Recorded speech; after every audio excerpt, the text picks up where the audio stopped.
Their children are being educated at home.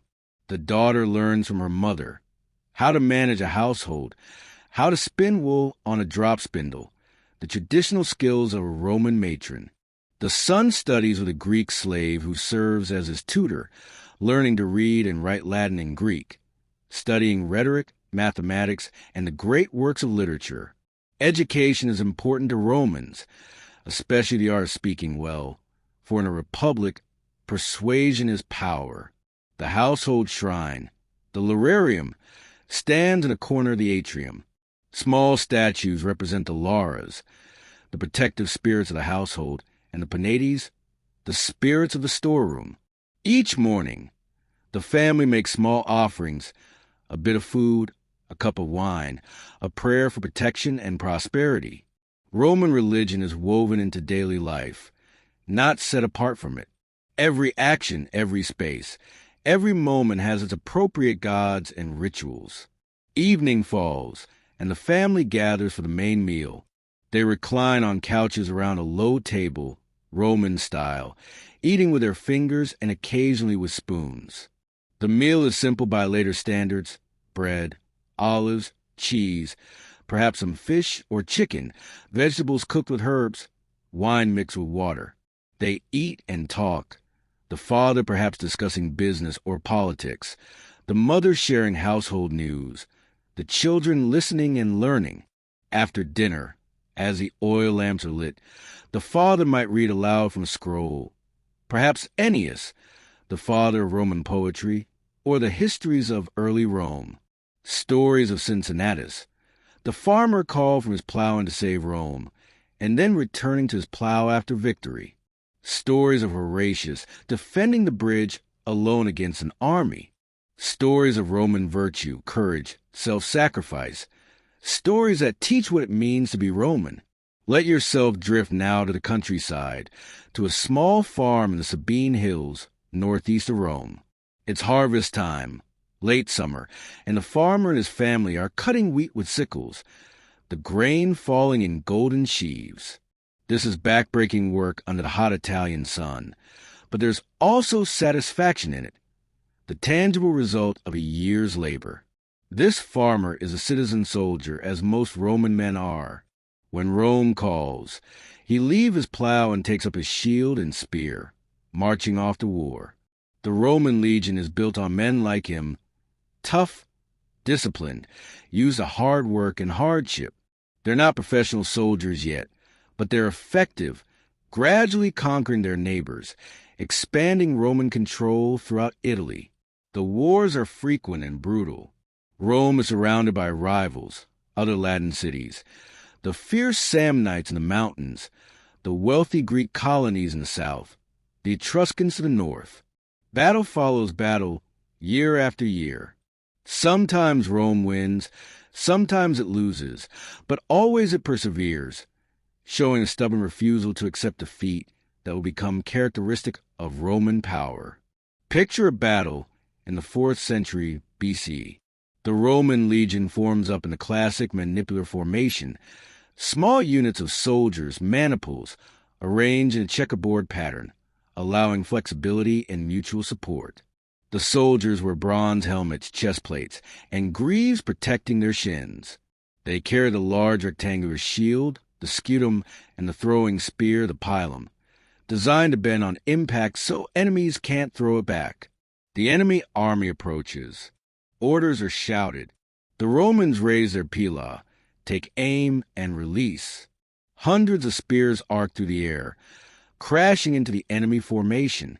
Then the Romans draw their short swords, the gladiators, designed for close-quarter stabbing, and advance at a steady pace. The formations crash together with the sound of metal on metal, wood on bronze, men shouting and screaming. The battle is chaos and terror, but also discipline. Roman soldiers train constantly, drilling until their movements are automatic. They fight not as individuals seeking personal glory, but as units, each man protecting his neighbor, the formation more important than any single person. This discipline, this ability to maintain order in the chaos of battle, is what makes Rome's legions increasingly dominant. But let's leave the battlefield now, seeking peace. We drift to the countryside in springtime, when Italy is at its most beautiful.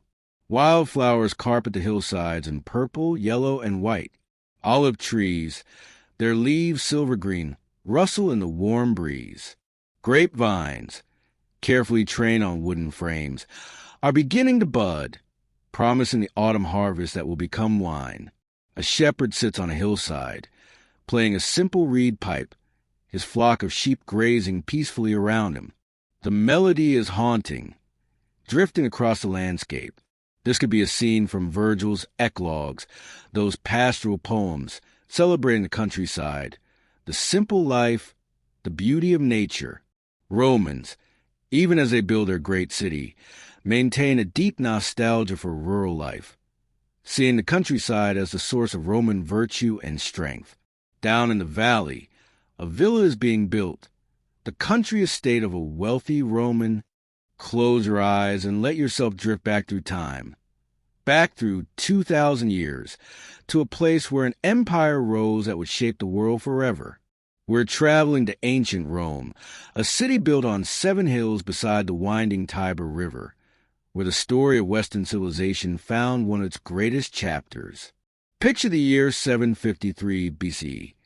According to Roman tradition, the sun rises over the hills of Latium in central Italy, casting golden light across a landscape of forest and marshland.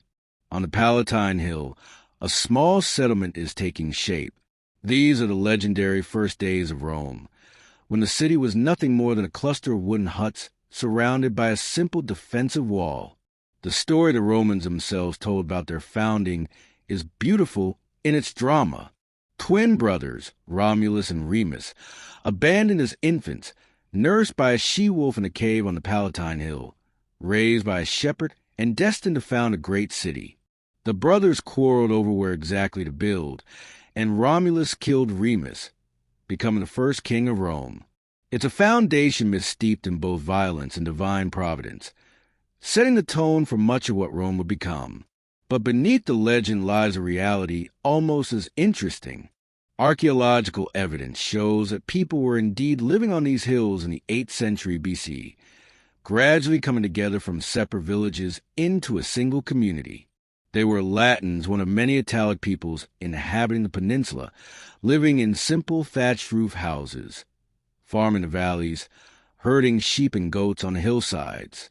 The early Romans are farmers first and foremost. Picture a man guiding his wooden plow, pulled by 2 patient oxen, cutting furrows in the rich volcanic soil.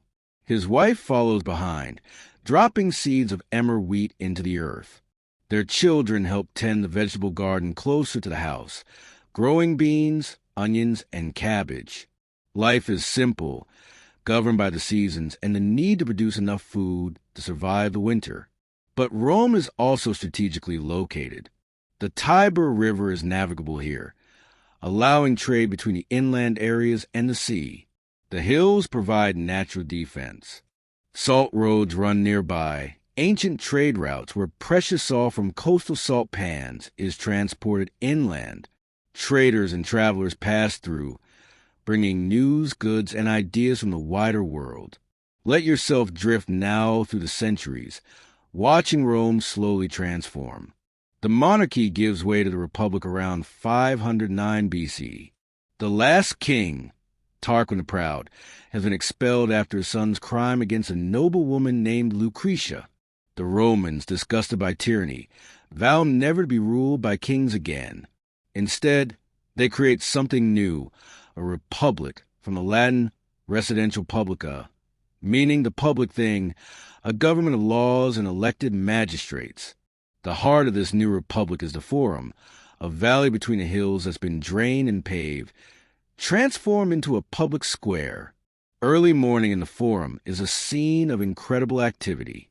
Senators in their white togas trimmed with purple stripes walk purposefully toward the Senate House. Merchants are setting up stalls, selling everything from fresh fish brought up from the coast to wool cloth from the countryside.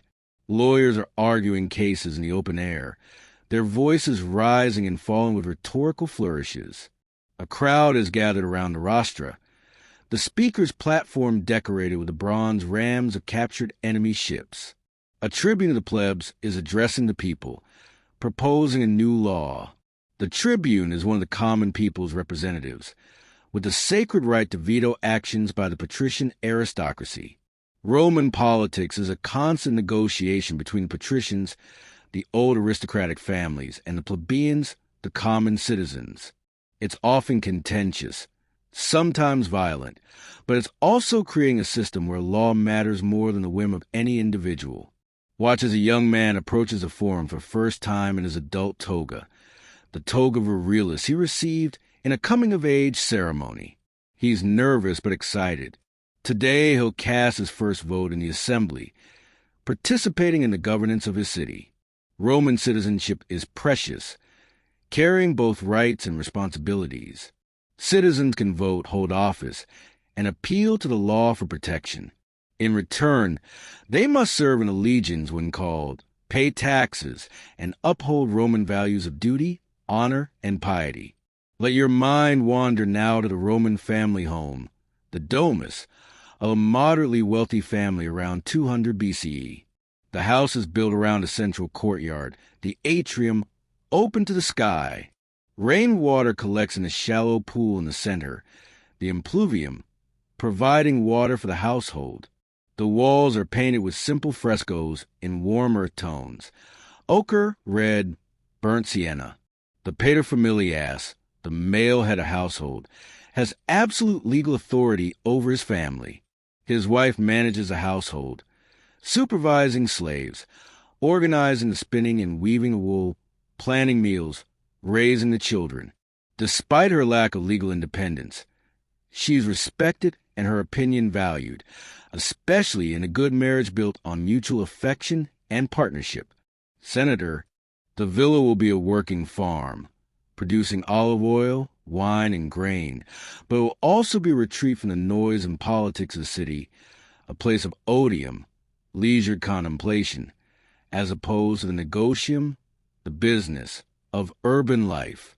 The villa is taking shape slowly. Workers are laying the foundations, mixing Roman concrete. That revolutionary combination of lime, volcanic ash, and aggregate that will harden even underwater and last millennia. The Romans didn't invent concrete, but they perfected it, and it will allow them to build on a scale previously unimaginable. Masons are cutting stone. Carpenters are shaping timber beams. Plasterers are preparing the walls for frescoes.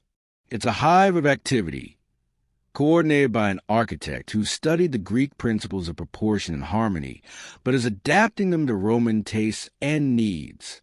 The villa will have a colonnaded courtyard, heated baths, elegant dining rooms, libraries, all the amenities of civilized life.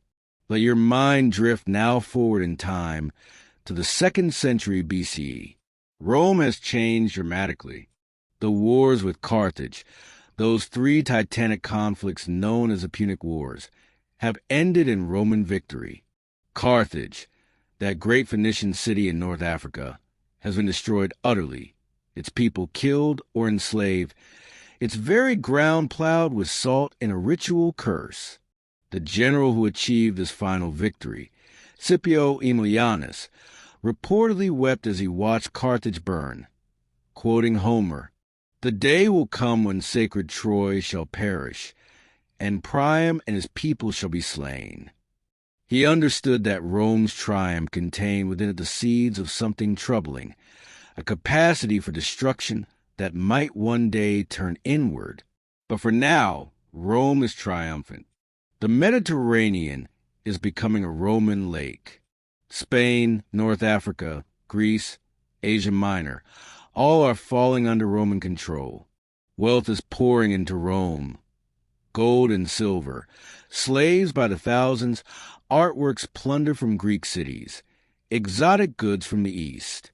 Walk with me now through Rome in 146 BC, just after these great victories. The city has grown enormously. Perhaps 300,000 people live here now, making it one of the largest cities in the world. The population is incredibly diverse, native Romans, Italians from throughout the peninsula, Greeks, Syrians, Jews, Egyptians, people from everywhere Rome's power reaches. The streets are narrow, winding, often chaotic. Multi-story apartment buildings, insulae, crowd together, their upper floors jutting out over the street, blocking the sunlight. The ground floors house shops and taverns, their goods spilling out onto the pavement. The smell is intense, cooking food, unwashed bodies, animal waste in the streets, the tang of leather being tanned, the smoke from countless fires. Yet there's also grandeur. New temples are rising, funded by the spoils of conquest. The temple of Jupiter Optimus Maximus on the Capitoline Hill dominates the skyline, its columns painted bright colors, its roof tiles gilded, visible from miles away. Triumphal arches commemorate military victories. Aqueducts, those magnificent engineered waterways, are beginning to bring fresh water from mountain springs to the growing city. Let's follow one of these aqueducts, the Aqua Marcia, completed in 140 BCE. For miles it runs underground, protected from tampering and evaporation. Then it emerges, carried on a series of arches that stride across the landscape like a giant stepping stones. The arches are beautiful in their simplicity, functional yet elegant, demonstrating the Roman genius for practical engineering elevated to art. At the end of its journey, the aqueduct delivers water to fountains throughout the city. Picture a neighborhood fountain in the early morning. Women have gathered with clay water jars, chatting while they wait their turn. This is a social space, a place to exchange news and gossip, to arrange marriages, to learn what's happening in the city. The water itself is cool and clean, a vast improvement over the brackish water wells or the polluted Tiber. Some of the water goes to the public baths, those quintessentially Roman institutions. Even ordinary Romans can afford the small admission fee, and many go daily. The baths are more than places to get clean.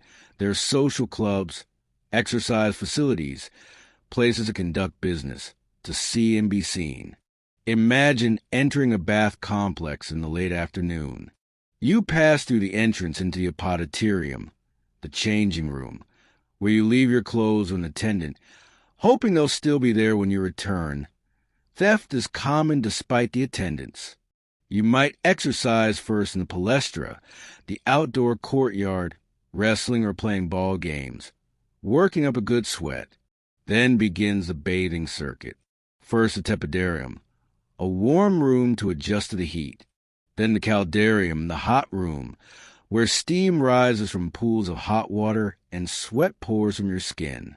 Slaves scrape your skin with curved bronze scrapers called strigils, removing the oil and dirt.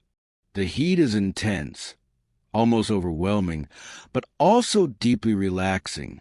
Finally, you plunge into the cold pool of the frigidarium, the shock of cold water making you gasp, invigorating you. You emerge feeling clean, refreshed, renewed. You might linger in the bath complex, getting a massage, reading in the library, or simply talking with friends in one of the many halls and chambers. As the evening approaches, let's visit a Roman dinner party, a convivium, at the home of a wealthy equestrian, a member of the business class that's growing rich from Rome's conquests. The dining room, the triclinium, is elegant, its walls painted with intricate frescoes showing mythological scenes, its floor covered with mosaic of astonishing detail, tiny colored stones arranged to show a battle scene or a still life of fish and fruit. The guests recline on 3 couches arranged in a U shape around a central table. 9 people can dine comfortably this way, 3 to a couch, propped on their left elbows, leaving their right hands free to eat. It's an art, reclining gracefully, eating without spilling, maintaining conversation and dignity all at once. The host is spared no expense. Slaves bring course after course, oysters and sea urchins, dormice fattened on nuts and honey, roasted peacock presented with its feathers reattached for display, wild boar stuffed with live thrushes that fly out once carved, exotic fruits, pastries dripping with honey. It's excessive, ostentatious, designed to display wealth and impress guests. But the food, as impressive as it is, isn't really the point. The point is the conversation, the social connections, the display of culture and wit. The guests discuss philosophy, quoting Greek poets, debating Stoic versus Epicurean ethics. They gossip about politics, speaking carefully because you never know who might report your words. They tell jokes, some quite bawdy. Romans are not prudish about such matters. A young slave boy entertains them with poetry recitation, his clear voice filling the room. Another plays the lyre, familiar melodies that speak of love and longing. The wine flows freely, mixed with water in proper Roman fashion, though some guests are drinking it stronger than propriety suggests. As the party continues into the night, some guests are getting drunk, their voices louder, their jokes cruder. The host's wife is already withdrawn. Proper Roman matrons don't linger at drinking parties, but courtesans remain, beautiful women trained in conversation and music, adding glamour to the evening. Let your thoughts drift now to a very different scene. We're in the Forum in the early morning, where a crowd has gathered for a legal case. Roman law is becoming increasingly sophisticated, developing principles that will influence legal systems for 2,000 years. The presumption of innocence, the right to face your accuser, the importance of evidence and testimony. An advocate is speaking, defending a man accused of corruption. The advocate is a master of rhetoric, his voice rising and falling, his gestures practiced yet seemingly spontaneous. He appeals to law, to precedent, to emotion, to Roman values. Consider, citizens, the character of the accused. Has he not served Rome faithfully? Has he not demonstrated virtus, the masculine courage that defines a Roman? Shall we destroy such a man on the word of his enemies? The jury, a large panel of citizens, listens intently. Some are taking notes on wax tablets with metal styluses. Others simply watch and listen, trying to judge truth from falsehood, justice from injustice. The decision they make will affect not just the accused, but will set precedents, shape the law, influence how justice is understood. But law isn't always the path to power in Rome. Let's move forward now to the 1st century BCE, a time of increasing crisis. The Republic is straining under the weight of empire. Traditional Roman values are eroding. The gap between rich and poor is widening. Political violence is becoming common. We're in the year 73 BCE, and something unprecedented is happening. A gladiator named Spartacus has escaped from a training school in Capua, along with 70 or so companions. They've fled to Mount Vesuvius, and incredibly, they're defeating the Roman forces sent to recapture them. Picture Spartacus on a mountainside, a Thracian by birth, trained to fight and die for Roman entertainment, now fighting for his freedom. He's a natural leader, charismatic and clever. Escaped slaves flock to join him. Field workers, mine slaves, gladiators, household servants, all the desperate and oppressed. Within months, his army numbers in the tens of thousands. For 2 years, Spartacus and his followers rampage through Italy, defeating Roman army after Roman army. They're not trying to overthrow Rome. They just want to escape, to go home, to be free. But Rome cannot allow this rebellion to succeed. Slaves vastly outnumber free citizens in Italy. If word spreads that rebellion is possible, the entire slave system could collapse. Finally, Marcus Licinius Crassus, one of Rome's wealthiest men, is given command against Spartacus. Crassus is ruthless. When his soldiers show cowardice, he revives the ancient punishment of decimation. Every 10th man in the cowardly units is beaten to death by his comrades.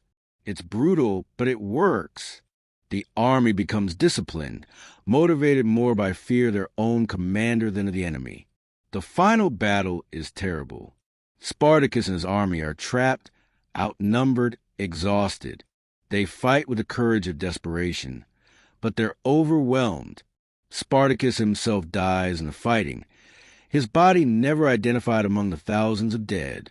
The survivors, 6,000 men, are crucified along the Appian Way, one of Rome's main roads, their bodies left to rot as a warning to any other slaves who might dream of freedom. Let's turn away from this horror, seeking something gentler. We drift to a villa in the Bay of Naples, where a wealthy Roman is enjoying his retirement. This is around 50 BCE, and our host is a follower of Epicurean philosophy, believing that the highest good is peace of mind, achieved through simple pleasures, friendship, and withdrawal from the turmoil of politics. The villa looks out over the Mediterranean, its deep blue waters sparkling in the sunlight.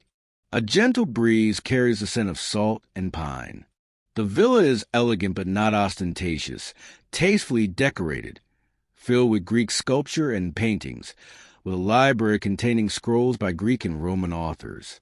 Our philosopher spends his days reading, writing, conversing with friends who visit, walking in his gardens, enjoying simple meals of bread, olives, cheese, fresh fish, and wine. He's deliberately chosen this life. Turning away from the rat race of Roman politics, the scramble for office and wealth and glory, he's found something rarer, contentment. He sits in his garden as evening falls, writing a letter to a friend in Rome. "I do not miss the city," he writes. "The noise, the crowds, the constant scheming. Here I have odium, true leisure, time to think and read, and enjoy the beauty of the world. I have my health, my friends, my books. What more could any man need?" It's a seductive philosophy, especially in troubled times. But most Romans can't embrace it fully. Romans are, by nature and culture, doers, achievers, ambitious for glory and honor. The idea of withdrawing from public life feels like shirking duty, abandoning responsibility. And the times are indeed troubled. Let your mind drift now to Rome in 49 BCE. Julius Caesar, having conquered Gaul in a series of brilliant campaigns, is approaching Rome with his legions. The Senate has ordered him to disband his army before entering Italy.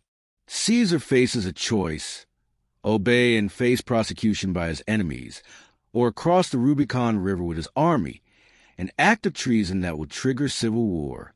Picture that moment at the Rubicon, a small river marking the boundary of Italy proper. Caesar stands on the bank, knowing that the decision he makes will change everything. His officers wait silently. Finally, Caesar speaks. "Alia iacta est." The die is cast. He crosses, and civil war begins. And with that crossing, the Roman Republic begins its final transformation into something new, something the Romans themselves never quite intended, an empire ruled by one man. But let's not rush to that ending just yet. Let yourself drift back slightly to a quieter moment before the storm.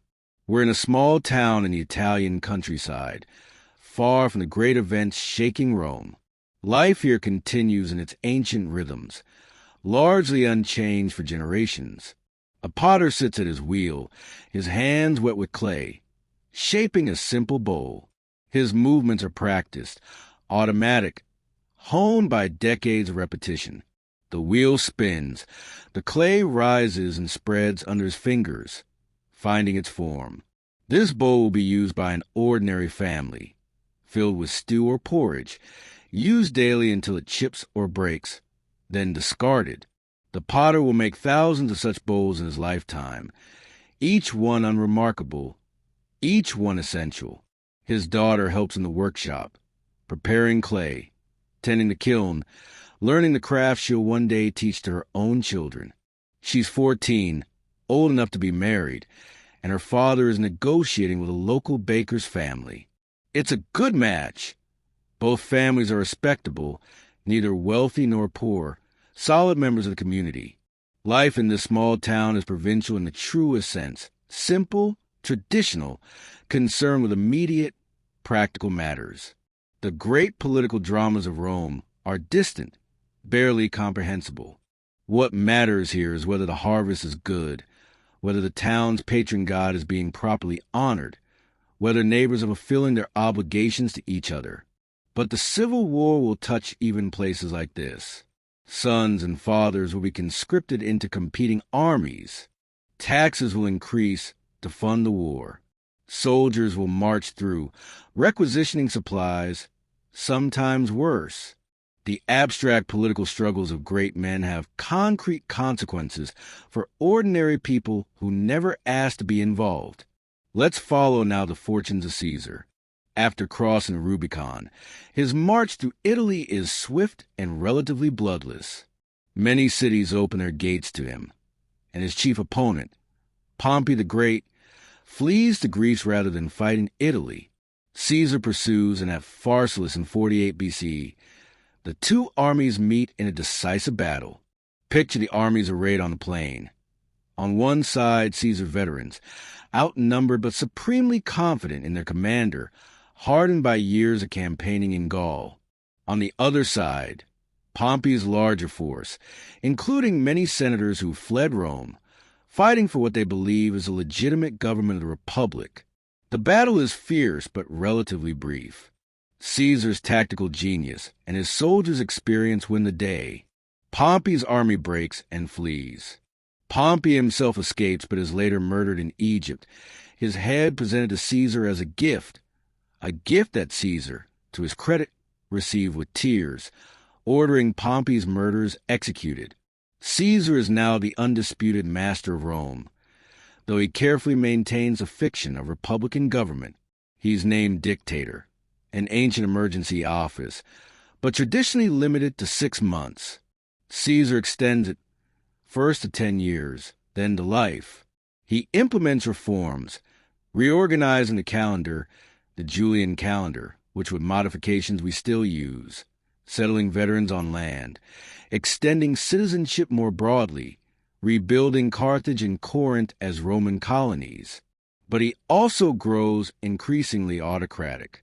He accepts honors that seem almost royal, his statue placed among the gods in temples, his image on coins, the month of July named for him. To many senators, proud men from ancient families, this looks like monarchy in all but name, and Romans have hated kings since they expelled Tarquin the Proud 500 years before. The Ides of March, 44 BC. Caesar enters the Senate house, and a group of senators surrounds him, led by Brutus and Cassius. Daggers flash, and Caesar falls, stabbed 23 times, bleeding at the base of Pompey's statue. His last words, according to legend, are in Greek, Kai su teknon, you too, child, addressed to Brutus, whom Caesar loved like a son. The assassins believe they've saved the Republic, but they're wrong. Caesar's death plunges Rome into another round of civil wars. His great-nephew and adopted heir, Octavian, is only 18 but proves remarkably capable. He allies with Mark Antony, Caesar's loyal lieutenant, and together they hunt down the conspirators. Let yourself drift now to Philippi in Macedonia, 42 BCE, where the armies of Caesar's avengers meet the armies of conspirators. The battle is hard fought over 2 engagements, but ultimately Octavian and Antony are victorious. Brutus and Cassius both commit suicide, the honorable death for a defeated Roman general. But the alliance between Octavian and Antony doesn't last. Antony goes east, becoming entangled with Cleopatra, the brilliant and ambitious queen of Egypt. Octavian remains in Rome, carefully building his power base, presenting himself as a defender of traditional Roman values against the decadent, Hellenized East. The final showdown comes at Actium, a naval battle off the coast of Greece in 31 BCE. Octavian's fleet, commanded by his brilliant Admiral Agrippa, defeats the combined forces of Antony and Cleopatra. The lovers flee to Egypt, where when Octavian's forces arrive, they both commit suicide. Cleopatra dies from the bite of an ASP. According to legend, a dramatic end for the last pharaoh of Egypt. Octavian returns to Rome as the sole master of the Roman world. He's learned from Caesar's mistake. He won't call himself king or dictator. Instead, in 27 BCE, he performs a masterful political theater.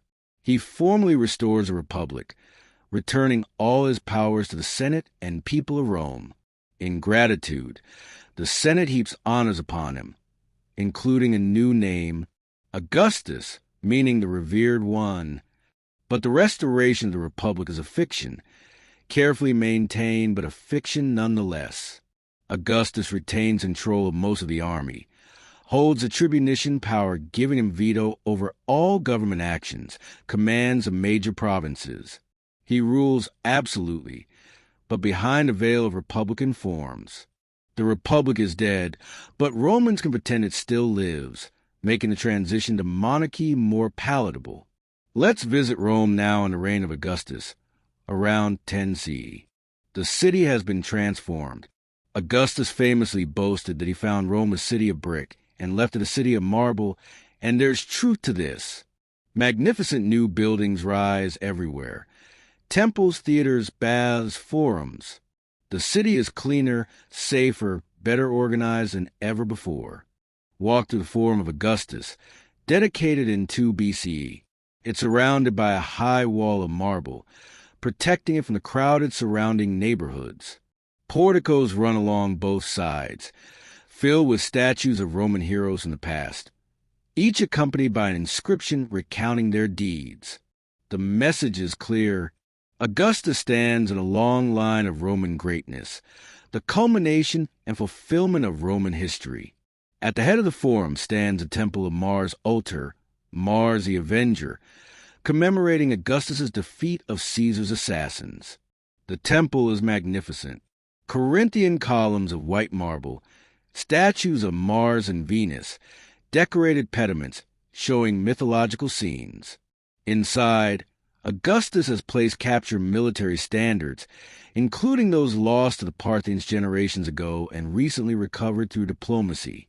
It's a statement of Roman pride and power. But Augustus is more than a builder of monuments. He's reshaping Roman society itself. He promotes traditional values through legislation. Marriage and childbearing are encouraged. Adultery is criminalized. Traditional religious observances are revived. He's tried to reverse what he sees as moral decay, to restore the virtus, the masculine virtue, that made Rome great. He also patronizes the arts. This is the golden age of Latin literature, producing some of the greatest works in the language. Virgil writes the Aeneid, that epic poem connecting Rome's founding to the Trojan War, giving Romans a mythology equal to the Greeks. Horace composes his elegant odes, celebrating friendship, love, the simple pleasures of life, and the glory of Rome.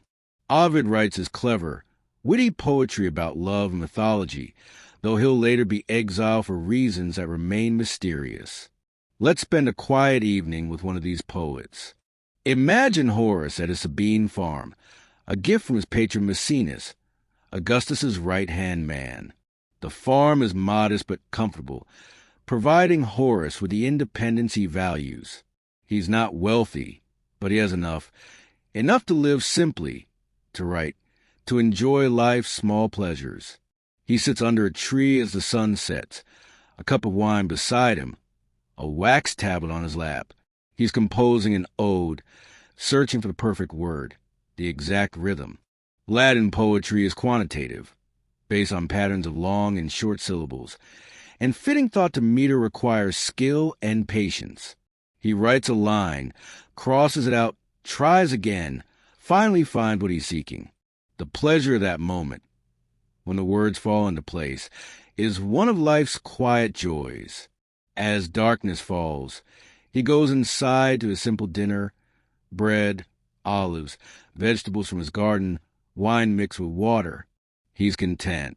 He survived the civil wars, found a patron who respects his independence, achieved recognition for his poetry.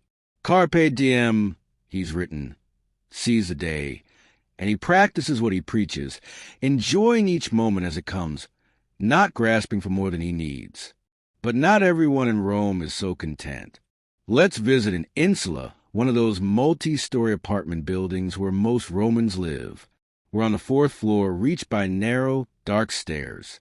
The apartment is small, just 2 rooms, home to a family of 5. There are no windows, just a few small openings high in the wall for ventilation. Light comes from oil lamps or candles. Expensive luxuries used sparingly. The father is a shopkeeper, selling vegetables in a small stall on the ground floor. The mother does piecework at home, spinning wool or sewing clothes. The children, 2 daughters and a son, help as they can. They're poor but not destitute. They have enough to eat most of the time. They have a roof over their heads, though they worry constantly about the rent and about fire, which is an ever-present danger in these crowded wooden buildings. Their lives are hard, but they're also woven into the fabric of Roman life. They attend the public games, the gladiatorial combats and chariot races that Augustus and his successors provide to keep the populace entertained. They receive the grain dole, free wheat distributed to Roman citizens, ensuring that even the poorest won't starve. They participate in religious festivals, neighborhood celebrations, the rhythms of Roman life. Their son dreams of something better. He's learned to read and write, a rare skill for some of his class. Maybe he can become a clerk, a freedman's assistant. Start climbing the social ladder. Social mobility exists in Rome, though it's difficult. Slaves can be freed and become citizens. Talented freedmen or their children can become wealthy. It's possible, just barely, to rise from poverty to prosperity. Let your mind drift now to the amphitheater, where a gladiatorial show is taking place. The Colosseum hasn't been built yet. That will come later, under the Flavian emperors. But Augustus has built a wooden amphitheater in the Campus Martius, and it's packed with thousands of spectators. The crowd roars as 2 gladiators enter the arena. They're well matched, both experienced fighters, both prime physical specimens. One is a Murmillo, with a large rectangular shield and a short sword, a helmet with a fish-shaped crest. The other is a Retiarius, armed with trident and weighted net. No armor except a shoulder guard, relying on speed and distance. They circle each other warily. The Retiarius casts his net, but the Murmillo deflects it with his shield. They exchange blows, testing each other's defenses. The crowd is on its feet, shouting encouragement to their favorite, placing bets on the outcome. These men are slaves or criminals, condemned to fight, yet they're also celebrities of a sort. Successful gladiators become famous, their images painted on walls, their love lives gossiped about. Some even win their freedom through their victories, receiving the wooden sword, the rudis, that signifies their discharge in the arena. The fight continues brutal and swift. The Murmillo lands a solid blow, wounding the Retiarius's leg. The Retiarius falls, dropping his weapons. The Murmillo stands over him, sword raised, looking at the crowd and the presiding magistrate for judgment. The crowd's response is mixed. Some give thumbs up, sparing the fighter, others thumbs down, demanding death. The magistrate considers, then signals mercy. The wounded Retiarius has fought bravely, and he'll live to fight another day. The crowd accepts the decision, already turning their attention to the next bout. Blood has been spilled, honor satisfied, entertainment provided. Let's leave the amphitheater now, seeking something more peaceful. We drift to the countryside again, to a villa estate where olive harvest is underway. It's autumn, and the olives are ripe, ready for picking. Workers move through the groves with ladders and baskets, carefully plucking the olives from the branches. Some of these workers are slaves, owned by the villa's master. Others are free farmers from nearby, hired for the harvest. They work together, chatting, singing work songs, making the labor pass more quickly. The relationship between slave and free in rural settings is often more complex than in the city. They work side by side, sometimes intermarry, share meals, form friendships despite the legal gulf between them. The picked olives go to the press, where they'll be crushed to extract their oil. Olive oil is fundamental to Roman life, used for cooking, lighting, bathing, medicinal purposes. Good olive oil is valuable, a major source of wealth for landowners. The pressing is skilled work, requiring judgment about how much pressure to apply, when to stop, how to separate the different grades of oil. The villa owner walks through his estate, inspecting the work, satisfied with the year's yield. He's a senator, spending most of his time in Rome, but he comes to the villa regularly, overseeing operations, escaping the city's pressures. Here he can indulge his interest in agriculture, applying the techniques described in farming manuals, experimenting with different grape varieties for his wines, breeding better livestock. But he's also mindful of the changing times. Augustus is aging, and the question of succession looms. Augustus has no sons, and the preferred heirs have died young. He's been forced to adopt his stepson Tiberius, a capable but dark general whom Augustus doesn't particularly like. What will happen when Augustus dies? Will the careful fiction of the restored republic survive the transition? Will there be civil war again? These questions trouble thoughtful Romans, even as they go about their daily lives. The peace Augustus has brought, the Pax Romana, is precious after decades of civil war. No one wants to return to that chaos. But the price of peace is accepting one-man rule, abandoning the republic that was the foundation of Roman identity. Time flows forward, and Augustus does die in 14 CE, at the age of 76. He's been Rome's master for 44 years, longer than most Romans can remember. His last words, according to his wife Livia, are a question to his friends. Have I played the part well? He's always been aware of the performance, the careful management of appearances that his rule required. Tiberius succeeds smoothly, proving that the Principate, as this system of rule is called, can survive its founder. But Tiberius is a reluctant emperor, suspicious, increasingly withdrawn. He eventually retires to Capri, ruling from that island retreat, leaving Rome's governance to subordinates and growing more paranoid with age. Let's visit Rome under Tiberius, around 25 CE. The city continues to grow, now home to perhaps 1 million people, the largest city in the Western world.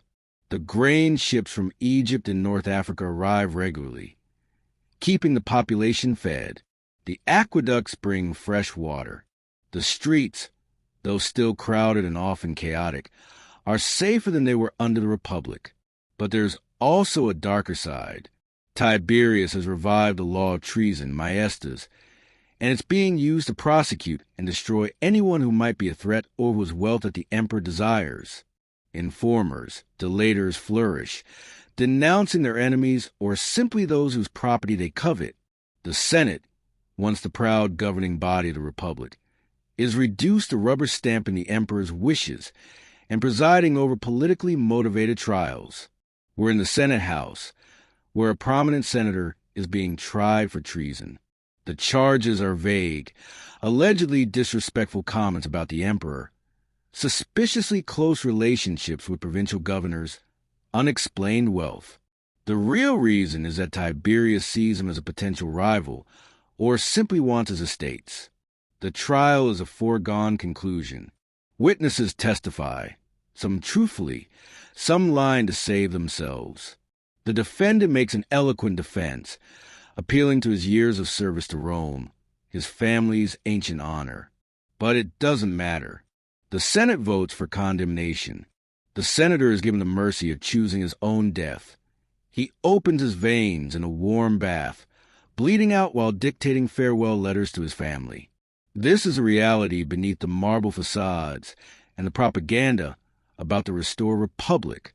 Rome is ruled by one man, and that man's will is absolute. Good emperors use this power wisely, bad ones disastrously, but the system depends entirely on the character of whoever holds power. Tiberius is succeeded by his great-nephew Caligula, who starts promisingly but descends into tyranny and apparent madness. Caligula, in turn, is assassinated, succeeded by his uncle Claudius, considered a fool by his family, but who proves surprisingly capable. Claudius is succeeded by his stepson Nero, who begins well under the guidance of philosopher Seneca, but becomes increasingly erratic and cruel. Let your mind rest now in the reign of Claudius, around 50 CE. Despite the political darkness, life for most Romans continues in familiar patterns. We're in a bakery in the Suburra, Rome's crowded working-class neighborhood. The baker has been up since before dawn, kneading dough, shaping loaves, tending the large brick oven. The smell of fresh bread fills the shop and spills into the street, drawing customers. Bread is a staple of the Roman diet, eaten at every meal by rich and poor alike. The baker makes several types: coarse dark bread from barley for the poor, finer wheat bread for those who can afford it, special breads with added honey, cheese, or herbs for the wealthy. The baker's life is hard work, but secure. People always need bread. He's respected in his neighborhood, a solid craftsman providing an essential service. His son works beside him, learning the trade. His daughter helps sell the bread, joking with regular customers, keeping track of who owes what on credit. This is a Rome that endures beneath the drama of imperial politics, ordinary people doing ordinary work, raising families, maintaining neighborhood bonds, practicing their trades, worshiping their gods, living lives that history doesn't record, but that are the true foundation of civilization. Let's visit a very different scene now, a philosophical lecture in the portico of a wealthy home. The lecturer is a Stoic philosopher, teaching the principles of the school, that virtue is the only true good, that we should accept whatever fate brings with equanimity, that we're all part of a rational cosmic order. His students are mostly young men from wealthy families, seeking the polish that Greek philosophy provides. But there's also a slave, allowed to attend because his master thinks philosophy might make him a better secretary. And there's a senator, an older man seeking consolation after the death of his son, trying to understand how Stoic principles can help him bear his grief. The philosopher speaks of Zeno and Chrysippus, the founders of Stoicism, of the idea that we cannot control what happens to us, but we can control how we respond, of the importance of living according to nature and reason. His voice is calm, measured, offering a way of thinking about life that provides structure and comfort in an uncertain world.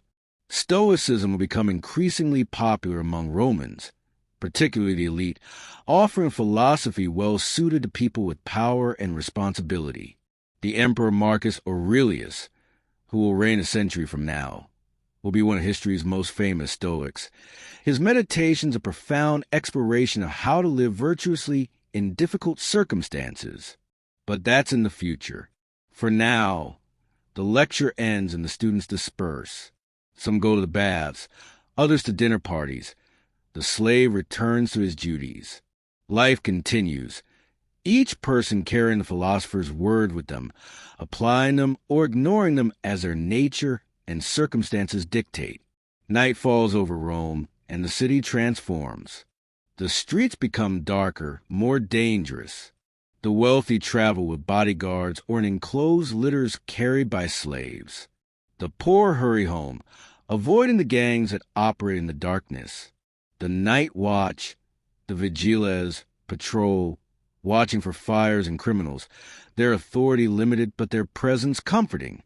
In a modest apartment, a family has finished their evening meal. The father is reading by lamplight, a scroll borrowed from a friend. His wife is mending clothes. The children are already asleep, curled together on a sleeping mat.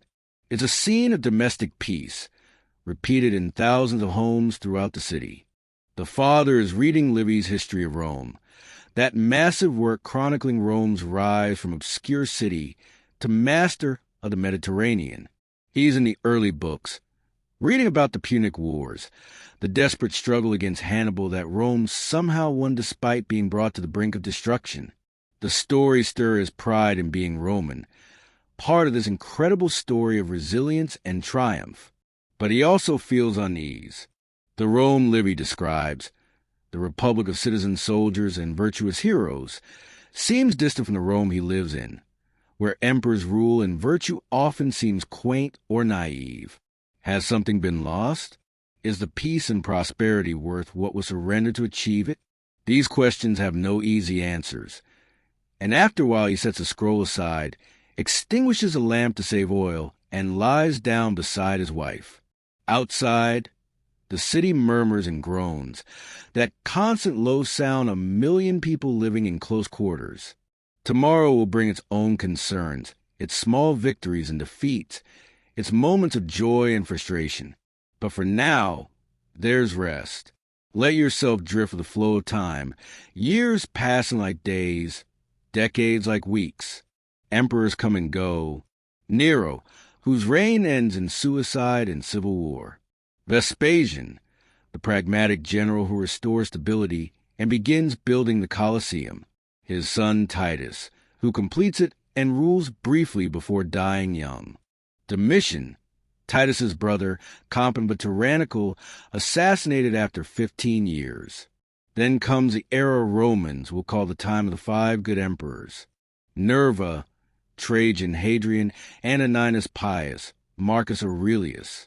For nearly a century, from 96 to 180 CE, Rome is ruled by capable, conscientious men who take their responsibilities seriously. It's the height of Roman power and prosperity. The empire at its greatest extent, peace and relative prosperity, prevailing throughout the Mediterranean world. Let's visit Rome under Trajan, around 110 CE. The Colosseum hosts spectacular games, including gladiatorial combats and even mock naval battles. The arena flooded for the occasion. Trajan's column is being erected, a massive monument carved with a spiraling relief showing his conquest of Dacia. The Roman Forum has been expanded with Trajan's Forum, the largest and most magnificent of all the imperial forums. Walk through this new forum in the late afternoon. The space is enormous, surrounded by porticos, with Trajan's column at one end and the Basilica Ulpia, an enormous hall for legal and commercial business, at the other. In the center stands an equestrian statue of Trajan himself, larger than life, the emperor as conqueror and benefactor. The forum is crowded with people from all over the empire, merchants from Syria, soldiers from Britain, scholars from Athens, tourists from every province. They speak a dozen languages, though most know at least some Latin or Greek, the 2 languages that bind the empire together. This is a Roman peace at its apex, when you can travel from Britain to Mesopotamia without crossing a hostile border, when trade flows freely, when Roman law and Roman administration provide a structure for life from the Atlantic to the Euphrates. But let's leave the marble and monuments, seeking something more intimate. We're visiting a villa near Pompeii, that prosperous city on the Bay of Naples. It's a beautiful day in late summer, 79 C, though the date means nothing to the villa's inhabitants, who have no idea they're living in history's shadow. The villa owner is enjoying his afternoon leisure, reading in his library, a room lined with cubby holes holding hundreds of scrolls. He's reading Epicurus, that Greek philosopher who taught that pleasure is the highest good, properly understood as the absence of pain and disturbance, achieved through friendship, simple living, and philosophical contemplation. Outside, his garden is lovely. Flowers, fountains, statues, carefully pruned shrubs forming geometric patterns. His wife walks there with a friend, discussing the upcoming marriage of their daughter. Slaves work quietly in the background, so ubiquitous as to be nearly invisible to their owners, performing the endless labor that keeps the household running. And in the distance, Vesuvius rises, green with vineyards on its slopes, beautiful in the afternoon light. No one knows it's a volcano. There's been a major earthquake 17 years ago, damage still being repaired in Pompeii, but no one connects this to mountain. Vesuvius is just part of the landscape, unchanging, eternal. But in a few years, in 79 CE, Vesuvius will erupt with catastrophic force. Pompeii and Herculaneum will be buried, thousands killed, entire cities entombed in ash and pumice. And paradoxically, this destruction will preserve them, creating a time capsule that will allow us, 2 millennia later, to see Roman life with unprecedented intimacy and detail. But that's in the future. For now, life continues peacefully. Evening approaches. Dinner is being prepared. The villa owner puts away his scroll and goes to join his family. Tomorrow he'll travel to Pompeii for business. Next month his daughter will marry. Next year, well, who knows? Life stretches ahead, full of possibility, routine, the comfortable assumption of continuity. Let yourself drift now, forward through time to the reign of Marcus Aurelius, the philosopher-emperor, around 170 CE. Marcus is a Stoic, trying to live according to philosophy while bearing the enormous burden of ruling an empire. His reign is marked by wars on the frontiers, Germanic tribes pressing against the northern borders, Parthians threatening in the east, plagues sweeping through the empire. Marcus spends years on campaign, in cold military camps far from Rome, and in the evening, by lamplight in his tent, he writes his meditations, philosophical reflections never intended for publication, just a man trying to make sense of his life and his duties. In the morning, when you rise unwillingly, let this thought be present. I am rising to the work of a human being, he writes. Why then am I dissatisfied if I am going to do the things for which I exist and for which I was brought into the world? This is Stoicism at its finest. Acceptance of duty, recognition that we cannot control external events but can control our responses, the attempt to maintain virtue and reason in difficult circumstances. Marcus isn't always successful. He persecutes Christians, makes questionable decisions about succession. But he genuinely tries, to be a good man and a good emperor. His son Commodus will succeed him, proving once again that the imperial system's greatest weakness is the lottery of succession. Commodus is vain, cruel, more interested in playing gladiator than governing. His assassination in 192 CE will plunge Rome into another civil war, the year of the 5 emperors, before Septimius Severus finally establishes stability. But we won't follow that darkness. Instead, let's drift back one more time of ordinary life, to the timeless rhythms that continue regardless of who rules. We're in a small town in Gaul, modern France, around 150 CE. This region has been Roman for 2 centuries now, fully integrated into the empire. A Gallic farmer and his family live much as they always have, but also differently. They still speak Gaulish at home, worship their old gods, maintain traditional customs. But they also speak Latin. Their children attend Roman schools. They've adopted Roman styles of dress and architecture. They're becoming Romano-Gallic, a hybrid culture that's neither purely Gallic nor purely Roman, but something new. The farmer is prosperous, his fields productive, his family healthy. He's proud to be a Roman citizen, a status that grants him legal protections and voting rights, though the vote matters less than it once did. His son is considering joining the legions, a path to security and eventual retirement with a land grant. His daughter will marry a merchant's son, linking their families in profitable alliance. This is the Roman Empire at its best, providing a framework within which diverse peoples can maintain their identities while participating in a larger whole. It's not perfect. There's exploitation, inequality, violence at the margins. But there's also peace, prosperity, opportunity, law, a level of order and security unprecedented in human history. As the sun sets over the Gallic countryside, the farmer's family gathers for their evening meal. They're eating bread and cheese, vegetables from the garden, a bit of ham, wine watered in the Roman fashion.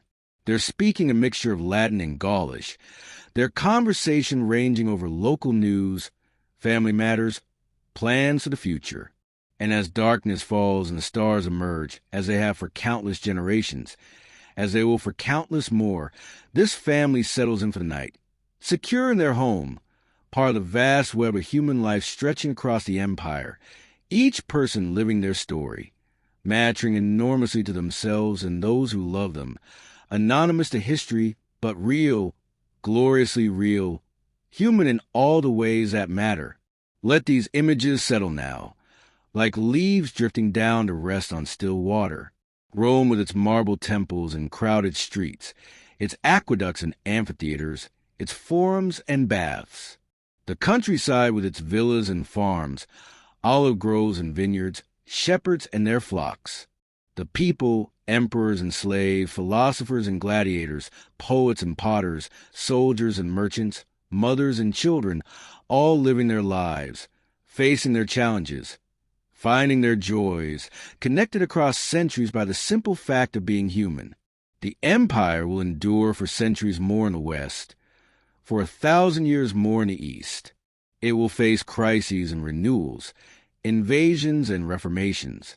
Eventually the Western Empire will fall, transformed into something new.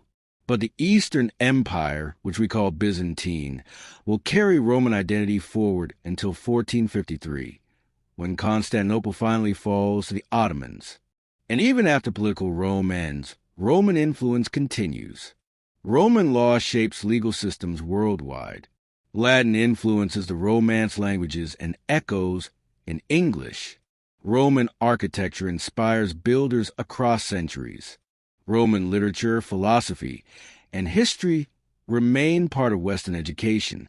The very idea of civilization, of a universal order based on law rather than tribe or ethnicity, is partly Rome's gift to the future.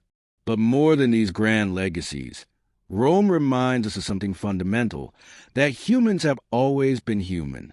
The Romans worried about their children, sought meaning in their lives, struggled with mortality, looked for love, feared pain, hoped for better futures. They weren't so different from us. We wouldn't be so different from them. So as you drift toward sleep, carry with you this connection across time. You are part of the same human story that included those Roman farmers and senators, those poets and soldiers, those parents and children. Your life, like theirs, matters. Your struggles and triumphs, your ordinary days and extraordinary moments, are part of the great river of human experience that flows from the past into the future, carrying us all along. Rest now, peacefully, knowing you're connected to this vast story. Let the images fade, the forum in morning light, the villa garden at sunset, the baker's shop fragrant with bread, the philosopher's quiet voice, the stars over the Mediterranean, eternal and beautiful. Breathe slowly, deeply. Feel yourself settling, like the Roman sun sinking below the horizon, painting the sky in gold and crimson, the day ending as all days end, making way for rest, for darkness, for the quiet restoration that sleep brings. You are safe. You are part of something larger than yourself, part of the human story that began long before you and will continue long after, but which includes you, values you, needs your contribution, however small it seems. Let go now. Release the day's tensions. Drift like a boat on the Tiber, floating peacefully. Go where the current takes you, toward rest, toward dreams, toward the renewal that morning brings. Sleep now. The ancient Romans sleep beside you, across the centuries, all of us human, all of us seeking rest at the end of our days, all of us connected by the simple, profound fact of being alive. Rest, drift, sleep, peace.